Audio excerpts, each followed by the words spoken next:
Hello student, आज हम start करने जा रहे हैं पहला लेसन क्लास 10th का रासायनिक अभिक्रिया एवं समीकरण। ये दोनों के बारे में हम अच्छे से समझेंगे। देखिए, रासायनिक अभिक्रिया क्या होता है। ऐसे परिवर्तन जिनमें नए गुण वाले पदार्थ का निर्माण होता है उसे रासायनिक अभिक्रिया कहते हैं। हमने जो आपको पीडीएफ प्रोवाइड किया था उसमें लिखा होगा। नए गुण वाले पदार्थ का मतलब क्या है। मान लीजिए ये हाइड्रोजन है, एक जलने वाली गैस है। ये बहुत जलने में बहुत तेज ज्वलनशील होती है। और एक ऑक्सीजन है, ये जलता तो नहीं है मगर जलने में बहुत हेल्प करता है, ठीक, सहायता करता है जलने में। अब ये दोनों के गुणधर्म अलग अलग है, ठीक। ये जलने में बहुत तेज जलता है, ये ज्वलनशील गैस है हाइड्रोजन, और ये ऑक्सीजन जो है जलने में मदद करता है। अब इन दोनों के मिलने से H2O बनता है, जबकि ये जल बनता है। और ये पानी को यानी आग को बुझा देगा, इसको पानी कहते हैं, और ये आग को बुझाता है। तो हम इसी को क्या बोलते हैं, रासायनिक अभिक्रिया। क्या, ऐसे परिवर्तन जिनमें नए गुणों वाले पदार्थ का निर्माण होता है। इन दोनों के गुण अलग अलग थे, नया निर्माण हो गया। इस रिएक्शन इसको क्या बोलेंगे, रासायनिक अभिक्रिया, केमिकल रिएक्शन, ठीक है। क्या बोलेंगे, केमिकल रिएक्शन। बस याद रखिएगा कि इस जो रिएक्टेंट इसको कहते हैं, यानी left hand side. Left hand side मतलब जो इधर रिएक्टेंट है, यानी इसको कहते हैं अभिकारक। अभिकारक। और इसको क्या कहते हैं इधर का, यानी राइट हैंड साइड मतलब उत्पाद, ठीक। इन दोनों के यानी अभिक्रिया अभिकारक की तरफ के जो गुण हैं, दोनों के अलग अलग जो गुण हैं वो उत्पाद से मैच नहीं होने चाहिए, ठीक। यानी नए गुण बन रहे हैं, इसको क्या बोलेंगे, केमिकल रिएक्शन, ठीक है। एग्जाम्पल में ढेर सारा हमने और भी जो पीडीएफ दिया था उसमें बताया गया। जैसे भोजन का पाचन, हम लोग जब भोजन को यूज़ करते हैं, यानी दाल चावल रोटी सब्जी जो भी हम लोग यूज़ करते हैं, ठीक है, जब हम लोग उसको खा लेते हैं और जब वो पच जाता है तो उसके पचने के बाद उसका कलर भी चेंज हो जाता है। ये बायोलॉजी के थोड़े टर्म हैं, ध्यान से समझिएगा, ठीक है। अब वो प्रोडक्ट में जो बनता है उसको फीकस मैटर कहते हैं। फीकस मैटर कहते हैं या मटेरियल कहते हैं, फीकस मटेरियल कहते हैं। येलो कलर में निकलता है। येलो कलर क्यों होता है, जो आरबीसी होती है ये लीवर में के पास, लीवर समझ रहे, यकृत को बोलते हैं, लीवर के पास स्प्लीन होता है। स्प्लीन, इसमें आरबीसी डेड कर जाती है, ठीक। इसको क्रेवयार्ड भी बोलते हैं। क्रेवयार्ड मतलब समझ गए, नहीं सर्च मारिएगा, होमवर्क है। वहाँ पे आरबीसी जाके डेड कर जाती है, और डेड करने के बाद दो तरीके का पिगमेंट बनाती है, जिसको बोलते हैं आरबीसी यानी ब्लड, रेड ब्लड कार्पल्स या रेड ब्लड सेल्स। तो बिलीरुबिन एंड बिलीवर्डिन, बिलीरुबिन और बिलीवर्डिन दो तरीके के पिगमेंट जो है मिलते हैं। पिगमेंट मतलब कलर, ठीक। फिकस मैटर का जो कलर येलो कलर का जो होता है, ठीक, क्यों होता है, आरबीसी स्प्लीन में जाके डेड कर जाती है। कहाँ पे पाई जाती है आरबीसी स्प्लीन, लीवर के बगल में, ठीक। और डेड कर जाने के बाद बिलीरुबिन और बिलीवर्डिन दो तरीके के पिगमेंट बनते हैं जो कि येलो कलर के होते हैं। जबकि हमने तो अब यही येलो कलर जो हमने भोजन यूज़ किया है, जो खाया है भोजन, उसके साथ ये मिल जाता है, इसीलिए फीकस मैटर का कलर येलो हो जाता है। क्लियर। और एक बात और, हमारे स्टोमक में HCl एसिड होती है। कौन सी वाली एसिड? HCl। तो रिएक्ट कर जाता है HCl से, यानी मेरा जो भी हमने भोजन खाया पहले वो HCl से रिएक्ट कर गया। उसके बाद जो ब्रेक करने के बाद जो अपशिष्ट पदार्थ हुए वो बाहर निकल जाता है। तो फीकस मैटर को मतलब अपशिष्ट पदार्थ कहते हैं, ठीक है। तो उसका कलर येलो कलर, यानी उसके गुणधर्म भी बदल गए, कलर भी बदल गया, सभी चीज़ें चेंज हो गई। ये क्या हो गया? रासायनिक परिवर्तन, ठीक। ये तो हो गया हमने जो PDF में भेजा था उसमें भोजन का पाचन में, उदाहरण है रासायनिक अभिक्रिया के ये सब। दूसरा क्या बोला था हमने? श्वसन। क्या? श्वसन में क्या हुआ? ऑक्सीजन हम लोग लेते हैं और CO2 बाहर निकाल देते हैं, ठीक। लोहा देखें हम लोग, ब्लैक कलर का होता है, नहीं ब्लैक कलर का हमने लोहा देखा है, ठीक। इस पे जंग लग जाता है, देखिए कैसे होता है। जंग लग जाता है, हम लोग बाहर रख देते हैं तो कलर कैसा हो जाता है? कुछ रेडिश ब्राउन कलर का हो जाता है। देखिए परिवर्तन है सब में, कलर में, गुणधर्म में।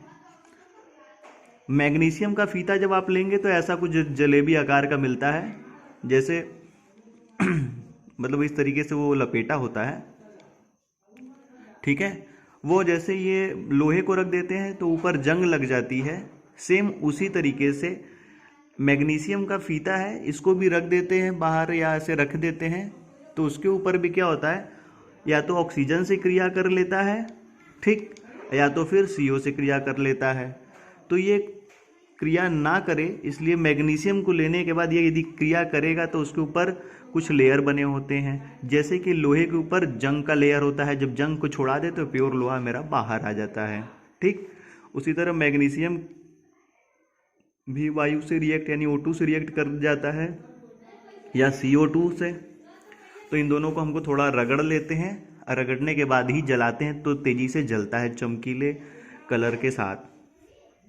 जैसे वेल्डिंग करते हुए देखे होंगे आप लोग, बहुत तेज चमकीला रोशनी देता है, उसी तरीके से मैग्नीशियम का तार भी जलता है, ठीक है। तो इसीलिए इन दोनों को हम क्रश करके यानी रगड़ करके स्क्रैच करके निकाल लेते हैं।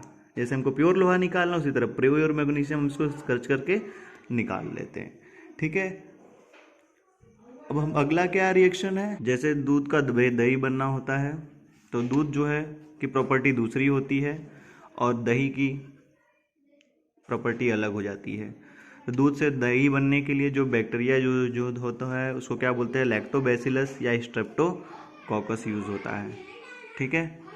ये मेरे हो गए पूरे रिएक्शन, यानी अब रासायनिक अभिक्रिया किसे कहते हैं, ठीक है। और अब हम बात करते हैं इसमें, देखिए हमने क्या लिखवाया पढ़ाया था अभी, ठीक। ये कभी सिंगल फॉर्म में नहीं मिल सकता, ठीक, क्योंकि ये एटम है, ठीक है, तो इसलिए H2 में शो करेंगे। दूसरी बात, एक बात और ध्यान से समझेंगे, ऐसे पदार्थ जो किसी रासायनिक अभिक्रिया में हिस्सा लेते हैं उन्हें अभिकारक कहते हैं। ये तो रासायनिक अभिक्रिया हो गई, इसमें हिस्सा कौन ले रहा है? ये और ये, इसको बनने के लिए, तो ये क्या हो गया? अभिकारक, ठीक। फिर हमने PDF में भी लिखवाया है क्या? ऐसे पदार्थ जिनका निर्माण रासायनिक अभिक्रिया में होता है। ये रासायनिक अभिक्रिया तो हो गई दोनों की, इसके बाद जो निर्माण हो रहा है, नया पदार्थ जो बन रहा है, क्या बन रहा है? ये जल, ये प्रोडक्ट है, इसको उत्पाद कहते हैं जो, तो इसको क्या बोलेंगे? उत्पाद। यानी ऐसे पदार्थ जिनका निर्माण रासायनिक अभिक्रिया में होता है उन्हें उत्पाद कहते हैं, ठीक है। कोई प्रॉब्लम होगी तो आप लोग हमें व्हाट्सएप कर सकते हैं। अगला हमने PDF में जो हेडिंग लिखवाया है वो क्या लिखवाया है? रासायनिक अभिक्रिया में परीक्षण। क्या लिखवाया है? प्रेक्षण क्या? रासायनिक में क्या प्रेक्षण? जैसे कि क्या उसमें अवस्था में परिवर्तन क्या होता है?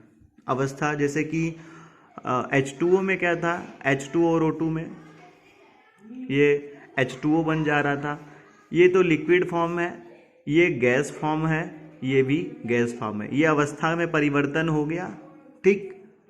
तो इसको ये बोल रहे हैं। बात समझ में आ रहा है? स्टेट इसका चेंज हो जा रहा है। दूसरी बात, रंग में परिवर्तन, रंग में भी परिवर्तन हो जाता है, ताप में भी परिवर्तन होता है, फिर गैस का उत्सर्जन भी होता है। कई तरीके के रिएक्शन हैं जो कि जितने टाइप के रिएक्शन हो गए सब में इतनी चीज़ें हमें पता चलते रहेंगी कि गैस और गैस मिला रहे हैं तो लिक्विड बन रहा है। कहीं कहीं कलर भी अलग अलग आते हैं कि रिएक्टेंट का कलर कुछ और रहेगा, प्रोडक्ट का कलर कुछ और हो जाता है। ठीक, कहीं कहीं गैस एक्स्ट्रा भी बनते हैं, जैसे हम लोग और भी देख सकते हैं रिएक्शन। ठीक है, एक रासायनिक अभिक्रिया है, एक जिंक है, जिंक हम ले लेते हैं, और H2SO4 एक एसिड है जिसको हम इनऑर्गेनिक एसिड कहते हैं, यानी अकार्बनिक रसायन, अकार्बनिक अम्ल। तो ये ZnSO4 बन जाता है और H2 गैस बाहर निकलती है। ध्यान से समझिएगा, ये इसको हम ऐसे लिखते हैं, आपको इजी तरीका 1 इसके ऊपर लिखिए। इसको हम 2 भाग में ब्रेक कर सकते हैं। एक्चुअली में कैसे कैसे ब्रेक कर सकते हैं ये देखिए, इसमें से एक हाइड्रोजन निकालेंगे, ठीक, तो एक हाइड्रोजन बचेगा, ठीक, फिर बाकी SO4 को हम ऐसे लिखेंगे। ठीक है, तो एक हाइड्रोजन निकाले हैं तो एक हाइड्रोजन प्लस में, ये माइनस, एक हाइड्रोजन और निकालेंगे तो ये भी निकल गया। तो अब ये ब्रेक होगा तो SO4 एक माइनस पहले से था, अब एक हाइड्रोजन ये भी हटा तो ये भी डबल माइनस, एक ये प्लस हो गया। ठीक है, कोई दिक्कत नहीं। तो हमको क्या करना है, अब ये दोनों एक साथ ही निकाल सकते हैं, कोई दिक्कत नहीं है। तो यानी H2 हो गया दोनों को बाइंड करके, और SO4 हो गया, यानी हम ऐसे ब्रेक कर सकते हैं। तो Zn के साथ ये 1 हो गया, ये 2 हो गया, यानी 1 वाले का 2 के साथ, यानी इतने के साथ ZnSO4, और H2 मेरा इधर हो गया। ठीक है, ये दोनों अभिकारक हैं, जबकि ये क्या है, उत्पाद है। ठीक, इसको इन पूरे को, यानी जो एरो के इधर है इसको, यानी तीर के निशान के, इसको क्या बोल सकते हैं हम लोग, लेफ्ट हैंड साइड। इसको क्या बोलेंगे, राइट हैंड साइड। इसको प्रोडक्ट बोलते हैं, इसको रिएक्टेंट बोलते हैं इंग्लिश में। ठीक,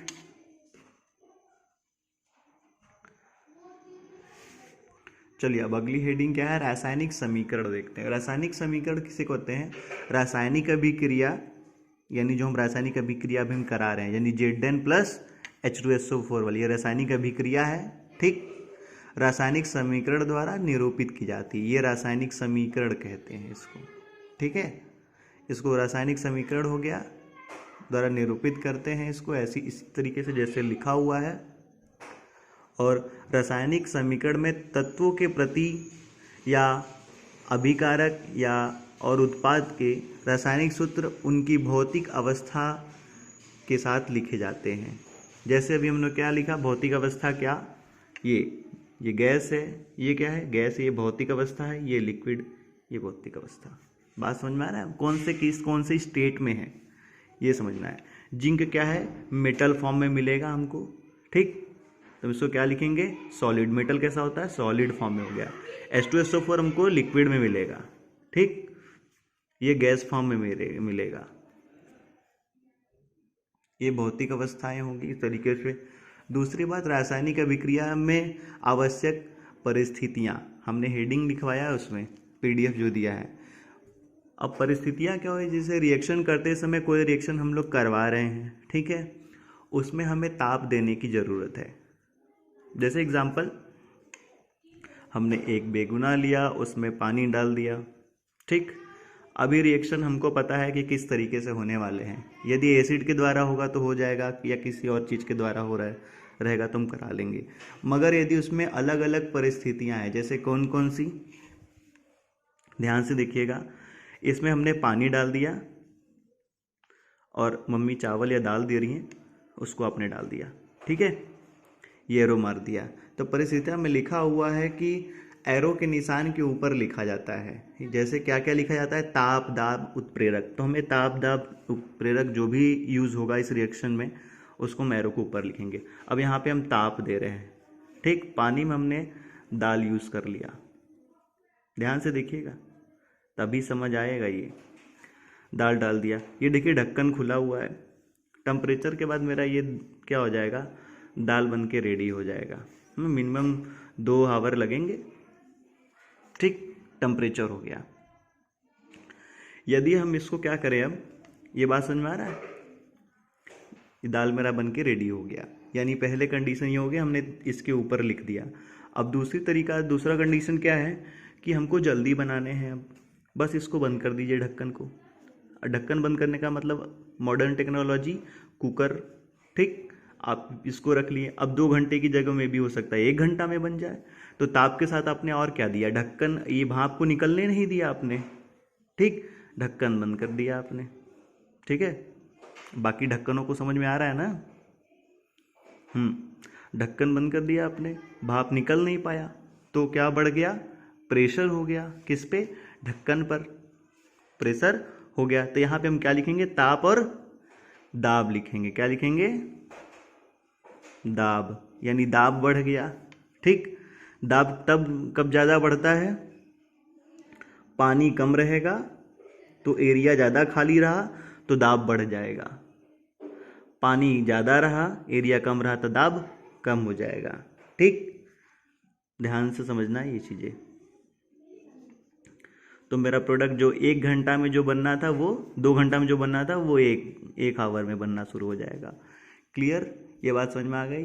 अब उत्प्रेरक की बात करते हैं। उत्प्रेरक की बात क्या करें हम, जैसे ध्यान से समझिएगा। जैसे मम्मी बोलती हैं क्या, ये कढ़ाई ले लो। ठीक, देखिए क्या करता है उत्प्रेरक, समझना है इसको, केवल समझ लीजिए, मैं रिएक्शन सिखा दूंगा, बहुत ही आसान तरीका। जैसे मम्मी बोली, बेटा ये देखो कढ़ाई है, ठीक, इसमें ऑयल हमने रख दिया, अब हमें पूड़ी छाननी है, पूरी। ठीक है, अब जनरली हम लोग इसमें यदि पूड़ी डालते हैं तो कोई गारंटी नहीं है कि पूरी जो है एकदम अच्छे से फूले। ठीक, यही है ना, कोई गारंटी नहीं है कि ये अच्छे से फूले। टेम्परेचर तो हमने दिया ही है, मगर ये अच्छे से फूले। मगर हमें टेम्परेचर यहाँ पे ध्यान नहीं देना है, क्योंकि बिना टेम्परेचर के काम होगा नहीं। ठीक है, हमें क्या उत्प्रेरक को ध्यान में रखना है। क्या करता है, रिएक्शन का स्पीड बढ़ा देता है या फिर घटा देता है। ठीक, मगर रिएक्शन में भाग नहीं लेता है, उसको उत्प्रेरक कहते हैं। मतलब टेस्ट उसका नहीं आना चाहिए, बात समझ रहे हैं, रिएक्शन में भाग नहीं लेना चाहिए। तो इस पूरी के आटे में हम लोग क्या मिलाते हैं, खाने वाला सोडा। क्या मिलाते हैं, खाने वाला सोडा।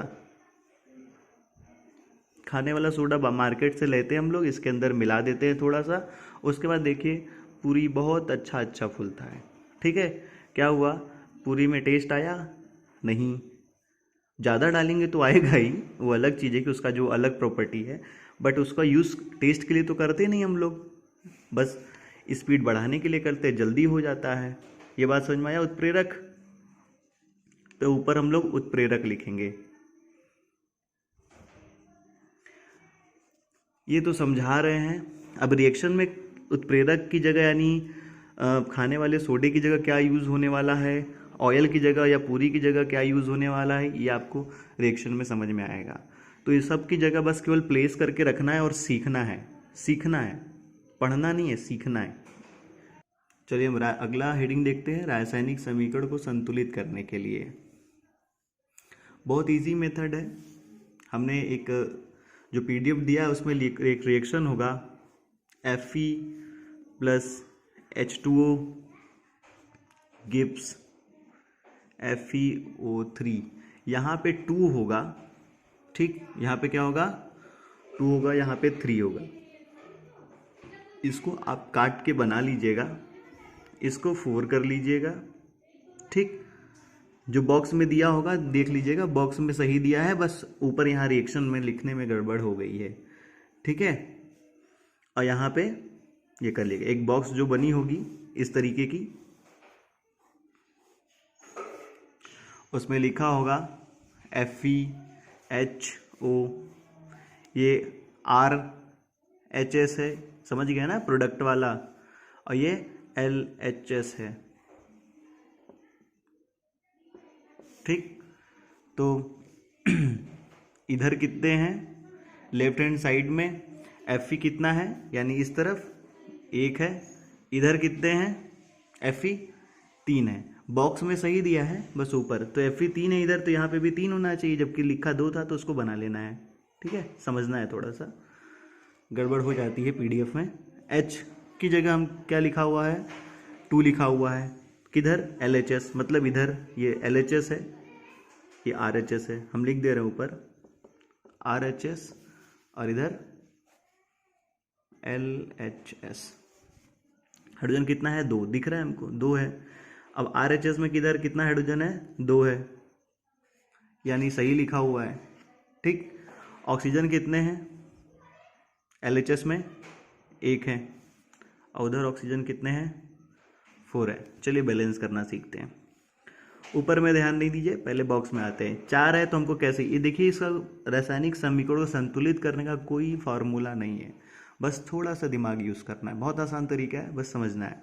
ये बॉक्स हमने बना लिया, ये 4 है, ये 1 है। क्या कर सकते हैं इसमें कि इसको 4 कर दें, 4 का मल्टीप्लाई कर दें, 4 में 1 का करेंगे, 4 1 कम 4 हो जाएगा, 4 का मल्टीप्लाई कर देंगे तो 4, ये दोनों बराबर हो गए। इसमें क्या करेंगे हम, 3 का मल्टीप्लाई कर देंगे तो ये 3 हो गया, ये भी 3, देखो बराबर हो गए। तो जो 3 जहाँ लिखे हैं Fe के वाला, ये किस में करना है 3 का मल्टीप्लाई, LHS में, LHS ये इसमें 3 का मल्टीप्लाई, मतलब यहाँ हमको 3 करना है। ठीक है, और ऑक्सीजन में क्या करना है, LHS में 4 लिखना है, कहाँ पे, यहाँ पे ऑक्सीजन वाले में। ठीक, ऑक्सीजन कहाँ है, ये, तो यहाँ पे हमको लिखना नहीं है, ये बॉक्स को बंद कर दीजिएगा, यानी इसको हमको नहीं करना है। जो भी चीज़ें होंगी सब बॉक्स के बाहर होंगी, यानी गूढ़े में होगी। ठीक है, तो 4 कहाँ लिख देंगे हम, यहाँ पे, जगह तो नहीं है मेरे में, आप अपना जगह देख लीजिएगा। 4 हो गया, इधर तो 4 है ही। ठीक, हाइड्रोजन अपनी जगह ठीक है, 2 2, मगर हम ध्यान से देखें तो यहाँ 2 है और यहाँ पे कितना हो जा रहा है, 2 तो है, मगर 4 लिख देने के बावजूद ये ऑक्सीजन का बैलेंस कर रहे थे, 4 में लिखा तो 8 हो गया, तो ये गड़बड़ हो गया हाइड्रोजन, बाकी सब सही हो जा रहा है ना। तो क्या करेंगे हम, यहाँ पे भी क्या करेंगे, अब हाइड्रोजन 2 है यहाँ पे 8 है, तो यहाँ पे इसके आगे क्या लिख सकते हैं हम, 4 लिख सकते हैं, ताकि 8 हो जाए। क्लियर, अभी भी रिएक्शन बैलेंस तो हो गया है, बस थोड़ा लिखने का तरीका चेंज कर देना, बॉक्स हटा देना है, तब क्या हो जाएगा, 3Fe plus 4H2O, Gibbs, arrow को गिब्स भी बोलते हैं, गिब्स मैंने देना होता है, Fe3O 4 हो गया, प्लस 4H2 हो गया, देखिए 4 दूनी के 8 हो गया, इधर 4 दूना के 8 हो गया। ठीक, 4 ऑक्सीजन भी हो गया, 4 ऑक्सीजन भी हो गया, 3Fe भी हो गया, ये रिएक्शन मेरा बैलेंस। ठीक है, कोई दिक्कत नहीं, बाकी उसमें हमने चरण के हिसाब से बताया है, आप आराम से देख के कर सकते हैं, और ये भी देख सकते हैं। ठीक है, इतनी बात समझ में आ गई। चलिए आगे हम लोग देख लेते हैं कुछ रिएक्शन। अब रासायनिक अभिक्रिया के प्रकार है, ये हम आपको अगले वीडियो में बताएंगे, ये तो वीडियो काफ़ी बड़ा हो जाएगा और आपको शायद समझ में ना आए। ठीक है, तो रासायनिक अभिक्रिया के लिए हम लोग अगला वीडियो बनाते हैं। तब तक इसमें जो भी प्रॉब्लम है आप मेरे से पूछ सकते हैं व्हाट्सएप करके, स्क्रीनशॉट ले करके। ठीक है, थैंक यू।